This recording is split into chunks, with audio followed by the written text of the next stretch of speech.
Hi friends, ಎಲ್ಲರಿಗೂ ನಮಸ್ಕಾರ. Friends, ಇವತ್ತಿನ ವಿಡಿಯೋದಲ್ಲಿ ವರಮಹಾಲಕ್ಷ್ಮಿಗೆ ಹೇಗೆ ಸಾರಿ ಉಡಿಸ್ಬೇಕಂತೇಳಿ ಈ ವಿಡಿಯೋದಲ್ಲಿ ಶೇರ್ ಮಾಡ್ತಾ ಇದ್ದೀನಿ. ಈ ಥರ ನಾವು ಫಸ್ಟ್ ಆಫ್ ನನ್ನ ಪ್ಲೇಟ್ ಮಾಡ್ಕೋಬೇಕು. ನಿಮ್ಗೆ 3 ಇಂಚಷ್ಟು ಇದನ್ನ ಮಾಡಿಕೊಂಡು 3 ಬಾಳಷ್ಟು ನೀವು ಈ ರೀತಿ ಸಣ್ಣಗೆ ಪ್ಲೇಟನ್ನು ಮಾಡ್ಕೊಳ್ಳಿ. ಈ ರೀತಿ ಫಸ್ಟ್ ನಾನು ಫಲ್ಲೂನನ್ನು ಪ್ಲೇಟ್ ಮಾಡ್ತಾ ಇದ್ದೀನಿ ನೋಡಿ. ಆಮೇಲೆ ಏನಿದೆಲ್ಲ ಈಸಿ ಆಗುತ್ತೆ ನಮಗೆ. ಫಸ್ಟ್ ಆಫ್ ಫಲ್ಲೂನ ನಾವು ನೀಟಾಗಿ ಮಾಡ್ಕೊಂಡಿಪ್ಪ ಅಂತಂದರೆ ಈಸಿ ಆಗುತ್ತೆ. ಅದಕ್ಕಾಗಿ ತೋರಿಸ್ತಾ ಇದ್ದೀನಿ ನೋಡಿ.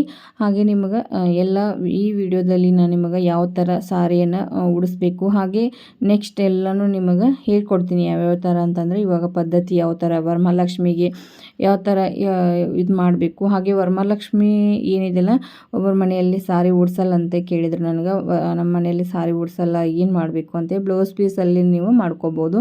ಅದು ಹೇಗೆ ಎಲ್ಲನೂ ನಿಮಗೆ ಹೇಳ್ಕೊಡ್ತೀನಿ, ನೆಕ್ಸ್ಟ್ ವಿಡಿಯೋದಲ್ಲಿ ಹೇಳ್ಕೊಡ್ತೀನಿ.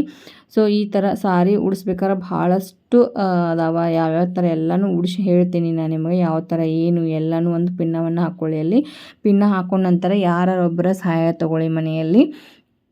ಈ ರೀತಿ ಫಸ್ಟ್ ಒಂದು ಟೇಬಲ್ ಇದ್ದರೆ ಟೇಬಲ್ ಇಟ್ಟು ನೀವು ಇದು ಮಾಡ್ಕೋಬೋದು, ಕ್ಲಿಪ್ಪನ್ನು ಹಾಕ್ಕೊಂಡು. ನಾನು ಏನಿದೆಲ್ಲ ಮೇಲ್ಗಡೆ ಎಲ್ಲ ತುಂಬ ಟೇಬಲ್ಗಳದಾವ, ಅದಕ್ಕೆ ನಾನು ಕೆಳಗಡೆನೇ ಮಾಡ್ತಾಯಿದ್ದೆ. ಹಾಗೆ ನನ್ನ ಮಗಳ ಸಹಾಯ ತೊಗೊಂಡಿದ್ದೀನಿ ನಾನು. ಈ ರೀತಿ ಫಸ್ಟ್ ನೀವು ಒಂದು ಕೈಯಿಂದ ಈ ರೀತಿಯನ್ನು ಎಲ್ಲನೂ ಇದು ಮಾಡಿಕೊಂಡು ಪ್ಲೇಟ್ಸ್ ಈ ರೀತಿ ಎಲ್ಲನೂ ಫಸ್ಟ್ ಜೋಡಿಸ್ಕೊಳ್ಳಿ. ಈ ರೀತಿ ಜೋಡಿಸ್ಕೊಂಡು ಹಾಗೆ ಒಂದು ಪಿನ್ನವನ್ನು ಹಾಕ್ಕೊಳ್ಳಿ. ಪಿನ್ನ ಅಂದರೆ ಇವಾಗ ಒಬ್ಬರು ಅನಿಸ್ತಾ ಇರ್ತಾರೆ, ಪಿನ್ನ ಹಾಕಿದ್ರೆ ಸಾರಿ ಜಾಸ್ತಿ ಕಟ್ ಆಗತ್ತಾ ಅಂತೇಳಿ. ಇಲ್ಲ, ನೀವು ಪಿನ್ನ ಅಂದರೆ ಇವಾಗ ಒಂದೊಂದು ಸಾರಿ ಇದು ಆಗ್ತಾ ಇರೋದಿಲ್ಲ, ಪಿನ್ ಟಕ್ ಆಗ್ತಾ ಇರೋದಿಲ್ಲ. ಹಾಗೆ ಅವಾಗ ಈ ಜಿಗ್ಜಾಗ್ ಥರ ಮಾಡಿಬಿಟ್ಟು ನೀವು ಹಾಕಿದರೂ ಕೂಡ ಈ ಥರ ನೀವು ಪ್ಲೇಟ್ಸನ್ನು ನೀಟಾಗೆ ಮಾಡ್ಕೊಳ್ಳಿ. ಇವಾಗ ನಾನು ಏನು ಮಾಡ್ತಾ ಇದ್ದೀನಲ್ಲ, ಈ ರೀತಿ ಮಾಡೋದ್ರಿಂದ ತುಂಬಾ ಚೆನ್ನಾಗಿ ಪ್ಲೇಟ್ಸ್ ಅನ್ನೋದು ನೀಟಾಗಿ ಬರ್ತೈತಿ. ಈ ರೀತಿ ನೀವು ರಬ್ ಮಾಡ್ಕೊಳ್ಳಿ ಕೈಯಿಂದ. ಈ ರೀತಿ ಮಾಡ್ಕೋದ್ರಿಂದ ತುಂಬಾ ಚೆನ್ನಾಗಿ ಪ್ಲೇಟ್ಸ್ ಅನ್ನೋದು ನೀಟಾಗಿ ಬರ್ತವೆ. ಸೊ ಎಷ್ಟು ನಿಮ್ಮ ಕಡೆಯಿಂದ ಸಣ್ಣ ಪ್ಲೇಟ್ಸ್ ಆಗ್ತಾವಲ್ಲ ಅಷ್ಟು ಸಣ್ಣ ಪ್ಲೇಟ್ಸನ್ನು ಮಾಡಲಿಕ್ಕೆ ಇದು ಮಾಡ್ಕೊಳ್ಳಿ. 10ರಿಂದ 12 ಪ್ಲೇಟ್ಸನ್ನು ನಾವು ಮಾಡ್ಬೋದು. ಇವಾಗ ನಿಮ್ಗೆ ಎಷ್ಟು ಆಗೋಲ್ಲ, ಎಷ್ಟು ಎಷ್ಟು ಸಾಧ್ಯ ಆದಷ್ಟು ಸಣ್ಣ ಮಾಡಿದ್ರೆ ತುಂಬಾ ಚೆನ್ನಾಗಿ ಬರ್ತಾವೆ. ನೀವು ವೇರ್ ಮಾಡಬೇಕಾದ್ರೂ ಕೂಡ ಹಾಗೆ ಮಾಡ್ಕೊಳ್ಳಿ. ಈ ರೀತಿ ನಾವು ಪಿನ್ನ ಏನಿದಿಲ್ಲ ಜಿಗ್ಜಾಗ್ ಥರ ಮಾಡಿಬಿಟ್ಟು ಹಾಕಬೇಕು. ಇಲ್ಲ ಅಂತಂದ್ರೆ ಅದು ನಿಮ್ಮ ಸಾರಿ ಕಟ್ ಆಗ್ತೈತಿ ಅಂತ ಹೇಳ್ತಾ ಇರ್ತಾರಲ್ಲ, ಜಿಗ್ಜಾಗ್ ಥರ ಮಾಡಿ ಹಾಕಿದ್ರೆ ಪಿನ್ನ ಈಸಿಯಾಗಿ ಬರುತ್ತೆ ನೋಡಿ. ಈ ರೀತಿ ಮಾಡ್ಕೊಳ್ಳಿ. ಹಾಗೆ ನಾನು ಏನು ಕಲ್ತು ಬಂದಿದ್ದೀನಿ ಹೊಸದಾಗಿ ಎಲ್ಲನೂ ನಿಮ್ಮ ಮುಂದೆ ಶೇರ್ ಮಾಡ್ತಾಯಿದ್ದೀನಿ ಫ್ರೆಂಡ್ಸ್. ಯಾವುದೂ ನಾನು ಇಟ್ಕೊಳ್ತಾ ಇಲ್ಲ. ಹಾಗೆ ಸಾರಿ ತುಂಬ ಚೆನ್ನಾಗಿ ಎಲ್ಲನೂ ಸಾರಿ ಹೇಳ್ಕೊಟ್ಟಾರ. ಎಲ್ಲ ಹೇಗೆ ಮಾಡಬೇಕು ಏನು ಎಲ್ಲನೂ ನಾನು ನಿಮಗೆ 1 by 1 ಎಲ್ಲನೂ ಹೇಳ್ಕೊಡ್ತೀನಿ. ಸೊ ಸದ್ಯಕ್ಕೆ ಇವಾಗ ವರಮಹಾಲಕ್ಷ್ಮಿಗೆ ಎಷ್ಟು ಟೈಪ್ ನನ್ನ ಕಡೆಯಿಂದ ಸಾರಿ ಉಡಿಸ್ಲಿಕ್ಕೆ ಸಾಧ್ಯ ಆಕೈತಲ್ಲ, ಫಸ್ಟ್ ನಾನು ಅಂದ್ಕೊಂಡಿದ್ದೆ, ಏನು ಕಲ್ತಿದ್ನಲ್ಲ ಫಸ್ಟ್ ನಾನು ವರಮಹಾಲಕ್ಷ್ಮಿಗೆ ಈ ರೀತಿಯಾಗಿ ಉಡಿಸಿ ತೋರಿಸ್ಬೇಕಂತ ಅಂದ್ಕೊಂಡಿದ್ದೆ. ಈ ರೀತಿ ನೋಡಿರಿ, ಒಂದು ಕೈಯಷ್ಟು ನೀವು 4 ಅಥವಾ 5 ಬಟ್ಟಷ್ಟು ಇಟ್ಟು ಪ್ಲೇಟನ್ನು ಮಾಡ್ಬೋದು. ಈ ರೀತಿ ಒಂದ್ರ ಮೇಲೆ ಒಂದು ಹೀಗೆ ಮಾಡ್ಕೊಳ್ಳಿ. ಈ ರೀತಿ ಮಾಡೋದ್ರಿಂದ ಇದು ಈಸಿಯಾಗಿ ನಿಮಗೆ ಸಾರಿಯನ್ನು ವರಮಹಾಲಕ್ಷ್ಮಿಗೆ ವೇರ್ ಮಾಡ್ಬೋದು. ಸೊ ಇನ್ನು ಎಷ್ಟು ನನ್ನ ಕಡೆಯಿಂದ ಸಾಧ್ಯ ಆಕೈತಲ್ಲ ಅಷ್ಟು ನಿಮಗೆ ಈಸಿಯಾಗಿ ಎಲ್ಲನೂ ಹೇಳ್ಕೊಡ್ತೀನಿ. ಇದು ಒಂದೇ ಅಲ್ಲ, ತುಂಬ ಟೈಪ್ಸ್ ಎಲ್ಲನೂ ಸಾರಿ ವೇರ್ ಮಾಡೋದು ಹೇಳ್ಕೊಡ್ತೀನಿ, ಹೇಗೆ ಎಲ್ಲನೂ ಅಂತೇಳಿ ನಿಮಗೆ. ಸೊ ಒಂದ್ರ ಮೇಲೆ ಒಂದು ಬರೋ ಹಾಗೆ ನಿಮ್ಮ ಬಟ್ಟೆ ಕ್ಲಿಪ್ ಇರ್ತಲ್ಲ, ಬಟ್ಟೆ ಕ್ಲಿಪ್ಪನ್ನು ಹಾಕ್ಕೊಳ್ಳಿ.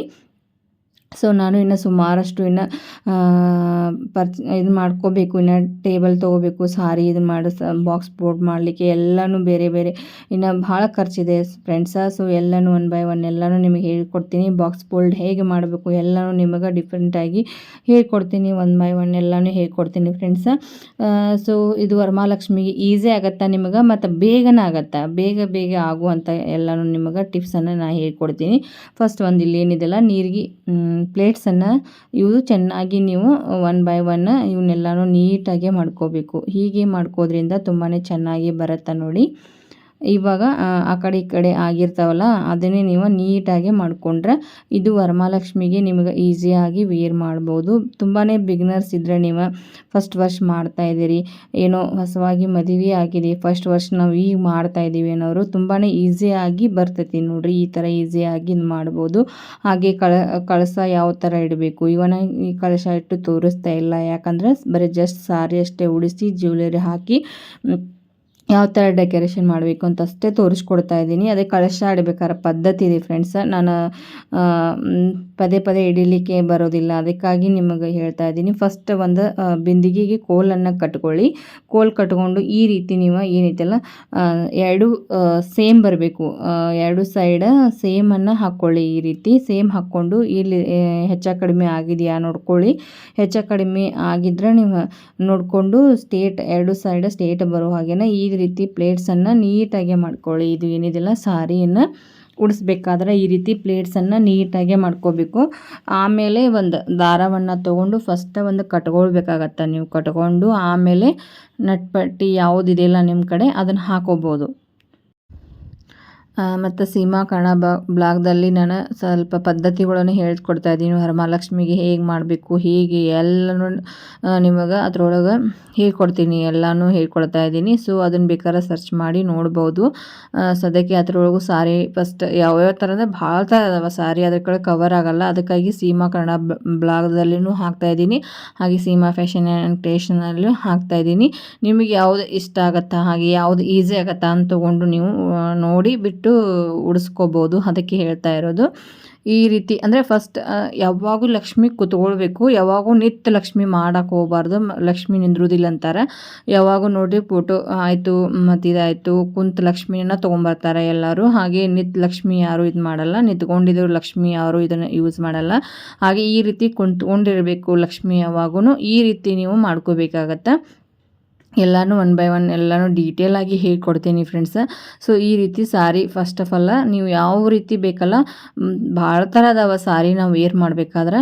ಈ ರೀತಿ ಕ್ರಾಸಾಗಿ ತೊಗೊಂಡು ಇಲ್ಲೇನಿದೆಲ್ಲ ಮೇಲ್ಗಡೆ ಒಂದು ನಡುಪಟ್ಟಿಯನ್ನು ನಿಮಗೆ ಯಾವ ಥರ ಬೇಕಲ್ಲ ನಡುಪಟ್ಟಿ ಆ ಥರ ಯೂಸ್ ಮಾಡ್ಕೋಬೋದು. ಈ ರೀತಿ ನೀವು ಏನು ಬೇಕಲ್ಲ ಆ ರೀತಿಯಾಗಿ ಯೂಸ್ ಮಾಡ್ಕೋಬೋದು. ನೋಡಿ ನಾನು ಹೀಗೆ ಇದನ್ನು ಮಾಡಿದೆ.